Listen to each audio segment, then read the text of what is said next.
अद्वैतम परमार्थतः अतः सप्तमोऽध्याय अवधूतोपाख्यान। पृथ्वी से लेकर कबूतर तक 8 गुरुओं की कथा। भगवान श्री कृष्ण ने कहा, माँ भाग्यवान उद्धव, तुमने मुझसे जो कुछ कहा है मैं वही करना चाहता हूँ। ब्रह्मा, शंकर और इंद्रादि लोकपाल भी अब यही चाहते हैं कि मैं उनके लोकों में होकर अपने धाम को चला जाऊं। पृथ्वी पर देवताओं का जितना काम करना था उसे मैं पूरा कर चुका। इसी काम के लिए ब्रह्मा जी की प्रार्थना से मैं बलराम जी के साथ अवतीर्ण हुआ था। अब यह यदुवंश जो ब्राह्मणों के शाप से भस्म हो चुका है, पारस्परिक फूट और युद्ध से नष्ट हो जाएगा। आज के 7वें दिन समुद्र से पूरी द्वारका को डुबो देगा। प्यारे उद्धव, जिस क्षण में मृत्यु लोक का परित्याग कर दूंगा उसी क्षण इसके सारे मंगल नष्ट हो जाएंगे और थोड़े ही दिनों में पृथ्वी पर कलयुग का बोलबाला हो जाएगा। जब मैं इस पृथ्वी का त्याग कर दूं तब तुम इस पर मत रहना, क्योंकि साधु उद्धव, कलयुग में अधिकांश लोगों की रुचि अधर्म में ही होगी। अब तुम अपने आत्मीय स्वजन और बंधु बांधवों का स्नेह संबंध छोड़ दो और अनन्य प्रेम से मुझ में अपना मन लगाकर समदृष्टि से पृथ्वी में स्वच्छंद विचरण करो। इस जगत में जो कुछ मन से सोचा जाता है, वाणी से कहा जाता है, नेत्रों से देखा जाता है और श्रवण आदि इंद्रियों से अनुभव किया जाता है, सब नाशवान है, सपने की तरह मन का विलास है, इसलिए माया मात्र है, मिथ्या है, ऐसा समझ लो। 7, जिस पुरुष का मन अशांत है, असंयत है, उसी को पागल की तरह अनेक वस्तुएं मालूम पड़ती हैं। वास्तव में यह चित्त का ब्रह्म ही है। नानात्व का ब्रह्म हो जाने पर ही यह गुण है, यह दोष, इस प्रकार की कल्पना करनी पड़ती है। जिसकी बुद्धि में गुण और दोष का भेद बैठ गया है, दृढ़ मूल हो गया है, उसी के लिए कर्म अकर्म और विकर्म रूप भेद का प्रतिपादन हुआ है। 8, इसलिए उद्धव, तुम पहले अपनी समस्त इंद्रियों को अपने वश में कर लो, उनकी बागडोर अपने हाथ में ले लो और केवल इंद्रियों को ही नहीं, चित्त की समस्त वृत्तियों को भी रोक लो और फिर ऐसा अनुभव करो कि यह सारा जगत अपने आत्मा में ही फैला हुआ है और आत्मा मुझ सर्वात्मा इंद्रियातीत ब्रह्म से एक है, अभिन्न है। 9, जब वेदों के मुख्य तात्पर्य निश्चय रूप ज्ञान और अनुभव रूप विज्ञान से भलीभांति संपन्न होकर तुम अपने आत्मा के अनुभव में ही आनंद मग्न रहोगे और संपूर्ण देवता आदि श्रीधारियों की आत्मा हो जाओगे। इसलिए किसी भी विघ्न से तुम पीड़ित नहीं हो सकोगे, क्योंकि उन विघ्नों और विघ्न करने वाले की आत्मा भी तुम ही होंगे। 10, तो पुरुष गुण और दोष बुद्धि से अतीत हो जाता है, वह बालक के समान निषिद्ध कर्म से निवृत्त होता है, परंतु दोष बुद्धि से नहीं। अविहित कर्म का अनुष्ठान भी करता है, परंतु गुण बुद्धि से नहीं। 11, इसने श्रुतियों के परम तात्पर्य का यथार्थ ज्ञान ही नहीं प्राप्त कर लिया, बल्कि उनका साक्षात्कार भी कर लिया है और इस प्रकार जो अटल निश्चय से संपन्न हो गया है, वह समस्त प्राणियों का हितैषी सुहृद होता है और उसकी वृत्तियां सर्वथा शांत रहती हैं। वह समस्त प्रत्यमान विश्व को मेरा ही स्वरूप आत्मस्वरूप देखता है, इसलिए उसे कभी जन्म मृत्यु के चक्कर में नहीं पड़ना पड़ता।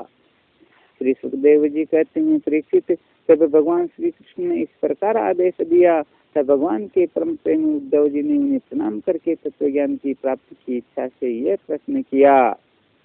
उद्धव जी ने कहा, भगवान आप ही समस्त योगों की गुप्त पूंजी, योगों के कारण और योगेश्वर है।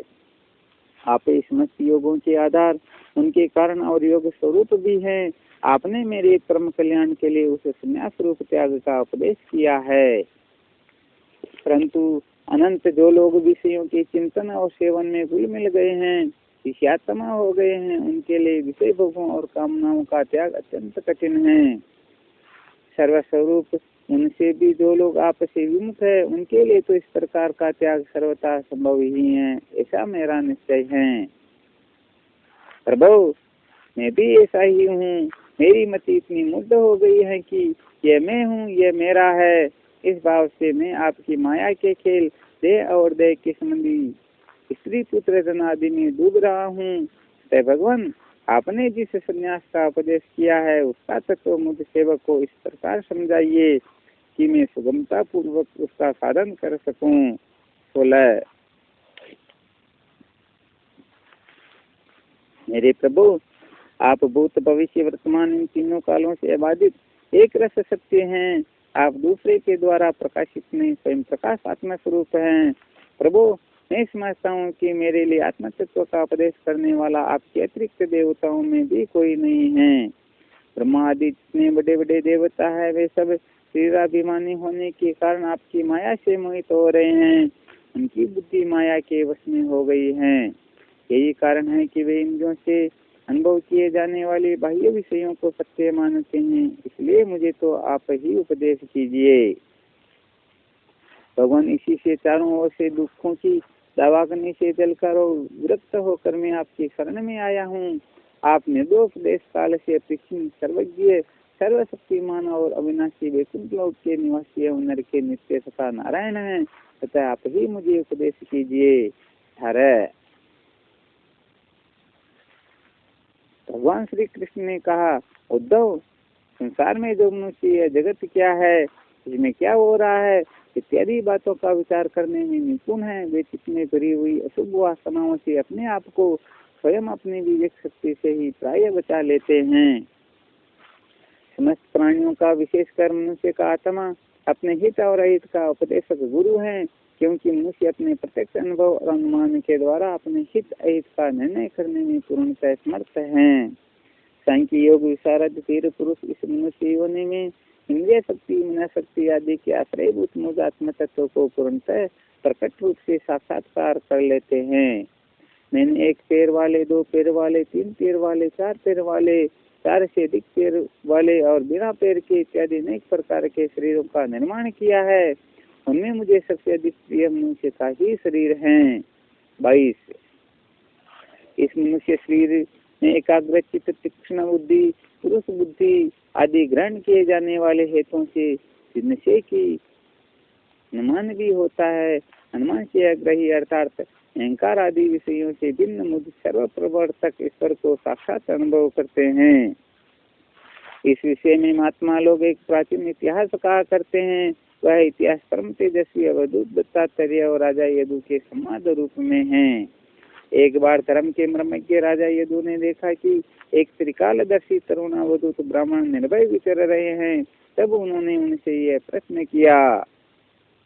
राजा यदु ने पूछा, ब्राह्मण, आप कर्म तो करते नहीं, फिर आपको ये अत्यंत निपुण बुद्धि कहाँ से प्राप्त हुई? किसका आश्रय लेकर आप ब्रह्म विद्वान होने पर भी बालक के समान संसार में विचरते रहते हैं?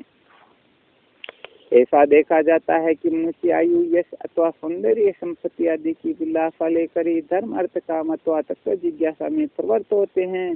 एक कारण नहीं किसी की प्रवृत्ति नहीं देखी जाती। मैं देख रहा हूँ कि आप कर्म करने में समर्थ, विद्वान और निपुण हैं।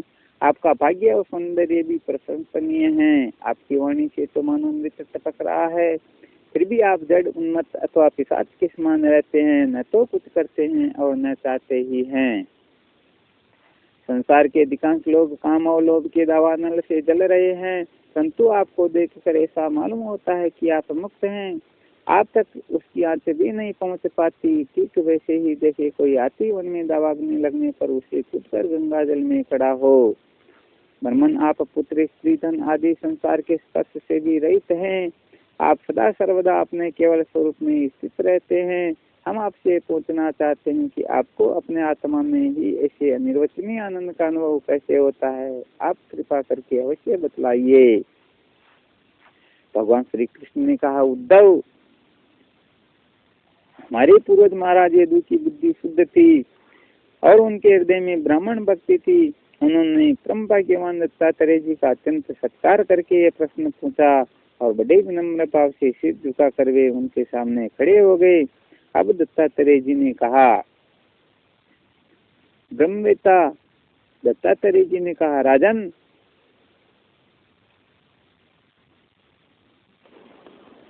मैंने अपनी बुद्धि से बहुत से गुरुओं द्वारा आश्रय लिया है। उनसे शिक्षा ग्रहण करके मैं इसे जगत में मुक्त भाव से स्वच्छंद विचरता हूँ। तुम उन गुरुओं के नाम और उनसे ग्रहण की हुई शिक्षा सुनो। मेरे गुरुओं के नाम हैं पृथ्वी, वायु, आकाश, जल, अग्नि, चंद्रमा, सूर्य, कबूतर, अजगर, समुद्र, पतंग, भौरा या मधुमक्खी, हाथी, शहद निकालने वाला, हरिण, मछली, पिंगला, वेश्या, पूरर पक्षी, बालक, कुमारी कन्या, पान बनाने वाला, सर्प, मकड़ी और भृंगी कीट। राजन, मैंने इन 24 गुरुओं का आश्रय लिया है और इन्हीं के आचरणों से इस लोक में अपने लिए शिक्षा ग्रहण की है। वीरवर ये याति नंदन, मैंने जिससे जिस प्रकार जो कुछ सीखा है वह सब त्यों का त्यों तुमसे कहता हूँ, सुनो। मैंने पृथ्वी से उसके धैर्य की, क्षमा की शिक्षा ली है। लोग पृथ्वी पर कितना आघात और क्या क्या उत्पात नहीं करते, परंतु वह न तो किसी से बदला लेती हैं और न रोती चिल्लाती हैं। संसार के सभी प्राणी अपने अपने प्रारब्ध के अनुसार चेष्टा कर रहे हैं। समय समय पर भिन्न भिन्न प्रकार से जान या अनजान में आक्रमण कर बैठते हैं। धीर पुरुष को चाहिए कि उनकी व्यवस्था समझे, न तो अपना धीरज खोवे और न क्रोध करे, अपने मार्ग पर ज्यों का त्यों चलता रहे। पृथ्वी के ही विकार पर्वत और वृक्ष से मैंने ये शिक्षा ग्रहण की है कि जैसे उनकी सारी चेष्टाएं सदा सर्वदा दूसरों के हित के लिए होती हैं, बल्कि यूँ कहना चाहिए कि उनका जन्म ही एकमात्र दूसरों का हित करने के लिए ही हुआ है। साधु पुरुष को चाहिए कि उनकी शिष्यता स्वीकार करके उनसे परोपकार की शिक्षा ग्रहण करे। मैंने शरीर के भीतर रहने वाले वायु प्राणवायु से यह शिक्षा ग्रहण की है कि जैसे वह आहार मात्र की इच्छा रखता है और उसकी प्राप्ति से ही संतुष्ट हो जाता है, ऐसे ही साधक को भी चाहिए कि जितने से जीवन निर्वाह हो जाए उतना भोजन कर ले। इंद्रियों को तृप्त करने के लिए बहुत से विषय न चाहे, संक्षेप में उतने विषयों का उपयोग करना चाहिए जिनसे बुद्धि विकृत न हो, मन चंचल न हो और वाणी व्यर्थ की बातों में न लग जाए।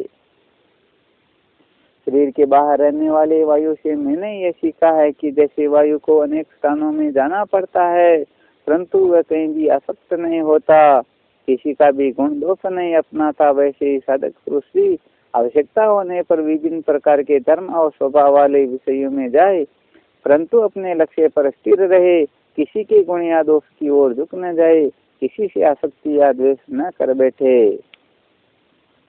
गंध वायु का गुण नहीं, पृथ्वी का गुण है, परंतु वायु को गंध का वहन करना पड़ता है। ऐसा करने पर भी वायु शुद्ध ही रहता है, गंध से उसका संपर्क नहीं होता। ऐसे ही साधक का जब तक इस पार्थिव शरीर से संबंध है तब तक उसे इसकी व्याधि, पीड़ा और भूख प्यास आदि का भी वहन करना पड़ता है, परंतु अपने को शरीर में आत्मा के रूप में देखने वाला साधक शरीर और उसके गुणों का आश्रय होने पर भी उनसे सर्वथा निर्लिप्त रहता है। साधन जितने भी घटमट आदि पदार्थ हैं, वे चाहे चल हो या चल, उनके कारण भिन्न भिन्न प्रतीत होने पर भी वास्तव में आकाश एक और अप्रच्छिन्न अखंड ही है। वैसे ही चराचर जितने भी सूक्ष्म स्थूल शरीर हैं, उनमें आत्मा रूप से सर्वत्र स्थित होने के कारण ब्रह्म सभी में है।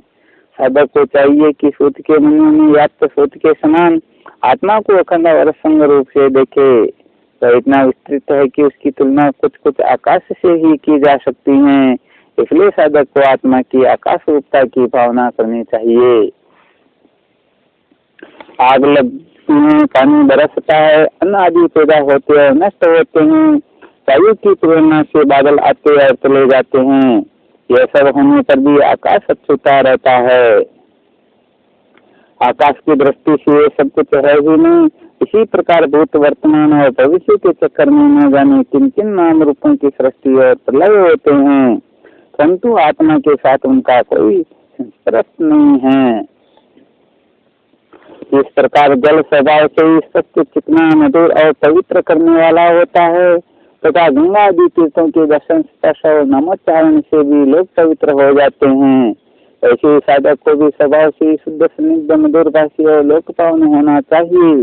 जल से शिक्षा ग्रहण करने वाला अपने दर्शन, स्पर्श और नमोच्चारण से ही लोगों को पवित्र कर देता है। साधन मैंने अग्नि से यह शिक्षा ली है कि जैसे वह तेजस्वी और ज्योतिर्मय होता है, जैसे उसे कोई अपने तेज से दबा नहीं सकता, जैसे उसके पास संग्रह परिग्रह के लिए कोई पात्र नहीं, सब कुछ अपने पेट में रख लेती हैं और जैसे सब कुछ खा पी लेने पर भी विभिन्न वस्तुओं के दोष सिवाय लिप्त नहीं होती, ऐसे ही साधक भी परम तेजस्वी तपस्या से दैदीप्यमान इंद्रियों से पराभूत भोजन मात्र का संग्रही और यथा योग्य सभी विषयों का उपभोग करता हुआ भी अपने मन और इंद्रियों को वश में रखे किसी का दोष अपने में न आने दे। जैसे अग्नि कहीं लकड़ी आदि में प्रकट रहती हैं और कहीं प्रकट, वैसे ही साधक भी कहीं गुप्त रहे और कहीं प्रकट हो जाए, वह कहीं कहीं ऐसे रूप में भी प्रकट हो जाता है जिससे कल्याणकामी पुरुष उसकी उपासना कर सके। वह अग्नि के समान ही शिक्षा रूप हवन करने वालों की अतीत और भावी सुख को भस्म कर देता है तथा सर्वत्र अन्न ग्रहण करता है। साधक पुरुष को इसका विचार करना चाहिए कि जैसे अग्नि लंबी चौड़ी टेढ़ी सीधी लकड़ियों में रहकर उनके समान ही सीधी टेढ़ी या लंबी चौड़ी दिखाई पड़ती हैं, वास्तव में वह वैसी है नहीं। ऐसे ही सर्वव्यापक आत्मा भी अपनी माया से रचे हुए कार्य कारण रूप जगत में व्याप्त होने के कारण उन्होंने वस्तुओं के नाम रूप से कोई संबंध न होने पर भी उनके रूप में प्रतीत होने लगता है। मैंने चंद्रमा से यह शिक्षा ग्रहण की है कि यद्यपि जिसकी गति नहीं जानी जा सकती, तब काल के प्रभाव से चंद्रमा की कलाएं घटती बढ़ती रहती हैं, तथापि चंद्रमा तो चंद्रमा ही है, वह न घटता और न बढ़ता ही है। वैसे ही जन्म से लेकर मृत्यु पर्यंत जितनी भी अवस्थाएं हैं सब शरीर की हैं, आत्मा से उनका कोई भी संबंध नहीं है। जैसे आग की लपट अथवा दीपक की लोग क्षण क्षण में उत्पन्न और नष्ट होती रहती हैं, उनका यह क्रम निरंतर चलता रहता है परंतु दिख नहीं पड़ता। ऐसे ही जल के प्रवाह के समान वेगवान काल के द्वारा क्षण क्षण में प्राणियों के शरीर की उत्पत्ति और विनाश होता रहता है परंतु ज्ञानवश वह दिखाई नहीं पड़ता। साधन मैंने खुद से ये शिक्षा ग्रहण की है कि जैसे वे अपनी किरणों से पृथ्वी का जल खींचते और समय पर उसे बसा देते हैं, वैसे ही योगी पुरुष इंद्रियों के द्वारा समय पर विषयों का ग्रहण करता है और समय आने पर उनका त्याग उनका दान भी कर देता है। किसी भी समय उसे इंद्रिय के किसी भी विषय में आसक्ति नहीं होती। स्थूल बुद्धि पुरुषों को जल के विभिन्न पात्रों में प्रतिबिंबित हुआ सूर्य उनमें प्रविष्ट सा होकर भिन्न भिन्न दिखाई पड़ता है परंतु किसी से स्वरूप से सूर्य अनेक नहीं हो जाता। वैसे ही चल चल उपाधियों के भेद से ऐसा जान पड़ता है कि प्रत्यक्ष व्यक्ति में आत्मा अलग अलग है, परंतु जिनको ऐसा मालूम होता है उनकी बुद्धि मोटी है। असल बात तो यह है कि आत्मा सूर्य के समान एक ही है, स्वरूप उसमें कोई भेद नहीं है। साधन कहीं किसी के साथ अत्यंत स्नेह अथवा आसक्ति न करनी चाहिए, अन्यथा उसकी बुद्धि अपना स्वातंत्र को कर देना हो जाएगी और उसे कबूतर की तरह अत्यंत क्लेश उठाना पड़ेगा। साधन किसी जंगल में एक कबूतर रहता था, उसने एक पेड़ पर अपना घोंसला बना रखा था। अपनी मादा कबूतरी के साथ वह कई वर्षों तक उसी घोंसले में रहा। उस कबूतर के जोड़ी के हृदय में निरंतर एक दूसरे के प्रति स्नेह की वृद्धि होती जाती थी। वे ग्रस्त कर्म में इतने आसक्त हो गए थे कि उन्होंने एक दूसरे की दृष्टि से दृष्टि, अंग से अंग और बुद्धि से बुद्धि को बांध रखा था। उनका एक दूसरे पर इतना विश्वास हो गया था कि वे निशंक होकर वहाँ की वृक्षावली में एक साथ सोते बैठते, घूमते फिरते, ठहरते, बातचीत करते, खेलते और खाते पीते थे। साजन कबूतरी पर कबूतर का इतना प्रेम था कि वह जो कुछ चाहती कबूतर बड़े से बड़ा कष्ट उठाकर उसकी कामना पूर्ण करता। वह कबूतरी भी अपने कामुक पति की कामनाएं पूर्ण करती। समय आने पर कबूतरी को पहला गर्व रहा। उसने अपने पति के पास ही घोंसले में अंडे दिए। भगवान की अचिंत्य शक्ति से समय आने पर वे अंडे फूट गए और उनमें से 8 पैर वाले बच्चे निकल आए। उनका एक एक अंग और रोए अत्यंत कोमल थे। अब उन कबूतर कबूतरी की आंखें अपने बच्चों पर लग गई। वे बड़े प्रेम और आनंद से अपने बच्चों का लालन पालन लाड प्यार करते और उनकी मीठी बोली, उनकी गुटर गूंज सुनकर आनंद मग्न हो जाते। बच्चे तो सदा सर्वदा प्रसन्न रहते ही हैं। वे जब अपने तो कुमार पंखों से माँ बाप का स्पर्श करते, कूदते, होली वाली चेष्टाएं करते और खुदक खुदक कर अपने माँ बाप के पास दौड़ आते, तब कबूतर कबूतरी आनंद मग्न हो जाते। साजन सच पूछो तो वे कबूतर कबूतरी भगवान की माया से मोहित हो रहे थे। उनका हृदय एक दूसरे के स्नेह बंधन में बंध रहा था। वे अपने नन्हे नन्हे बच्चों के पालन पोषण में इतनी व्यग्र रहते थे कि उन्हें दिन दुनिया लोक परलोक की याद ही न आती। एक दिन दोनों नर मादा अपने बच्चों के लिए चारा लाने जंगल में गए हुए थे, क्योंकि अब उनका कुटुंब बहुत बढ़ गया था। वे चारे के लिए चिरकाल तक जंगल में चारों ओर विचरते रहे। उधर एक बहेलिया घूमता घूमता संयोगवश उनके घोंसले की ओर आ निकला। उसने देखा कि घोंसले के आसपास कबूतर के बच्चे फुदक रहे हैं। उसने जाल फैलाकर उन्हें पकड़ लिया। कबूतर कबूतरी बच्चों को खिलाने पिलाने के लिए असमय उत्सुक रहा करते थे। अब वे चारा लेकर अपने घोंसले के पास आए। कबूतरी ने देखा कि उनके नन्हे नन्हे बच्चे उसके हृदय के टुकड़े जाल में फंसे हुए हैं और दुख से चें कर रहे हैं। उन्हें ऐसी स्थिति में देख कर कबूतरी के दुख की सीमा न रही, तो रोती चिल्लाती उनके पास दौड़ गई। भगवान की माया से उसका चित्त अत्यंत दुखी हो रहा था। वह मरते समय की रस्सी से जकड़ी हुई थी। अपने बच्चों को जाल में फंसा देकर उसे अपने शरीर की भी शुद्ध बुद्ध न रही और वह स्वयं ही जाकर जाल में फंस गई। जब कबूतर ने देखा कि मेरे प्राणों से भी प्यारे बच्चे जाल में फंस गए और मेरी प्राण प्रिया पत्नी भी उसी दशा में पहुंच गई, तब वह अत्यंत दुखित होकर विलाप करने लगा। सचमुच उसमें उसकी दशा अत्यंत दयनीय थी। मैं भागा हूँ, दूरमती हूँ, हाय हाय मेरा तो सत्यानाश हो गया। देखो देखो मैं मुझे भी तृप्ति हुई और मैं मेरी आशाएं ही पूरी हुई। जब तक मेरा धर्म अर्थ और काम का मूल्य गृहस्थाश्रम ही नष्ट हो गया। हाय मेरी प्राण प्यारी मुझे ही अपना इष्ट देव समझती थी। मेरी एक एक बात मानती थी, मेरे इशारे पर नाचती थी, सब तरह से मेरे योग्य थी। आज वह मुझे सुने घर में छोड़कर हमारे सीधे साधे निश्चल बच्चों के साथ स्वर्ग सिधार रही हैं। मेरे बच्चे मर गए, मेरी पत्नी जाती रही, मेरा अब संसार में क्या काम है। मौज दिन का ये विदुर जीवन, बिना गृहिणी का जीवन, चलन का यथा का जीवन है। अब मैं सुने घर में किसके लिए जीऊं। राजन, कबूतर के बच्चे जाल में फंसकर तड़फड़ा रहे थे। स्पष्ट दिख रहा था कि मौत के पंजे में है, परंतु वह मूर्ख कबूतर यह सब देखते हुए भी इतना दिन हो रहा था कि स्वयं जानबूझकर जाल में कूद पड़ा। राजन, वह बहेलिया बड़ा क्रूर था। गृहस्थाश्रमी कबूतर कबूतरी और उनके बच्चों के मिल जाने से उसे बड़ी प्रसन्नता हुई। उसने समझा मेरा काम बन गया और वह उन्हें लेकर चलता बना। जो कुटुंबी है, विषयों और लोगों के संग साथ में ही जिसे सुख मिलता है, एवं अपने कुटुंब के भरण पोषण में ही जो सारे शुद्ध बुद्ध को देखता है, उसे कभी शांति नहीं मिल सकती।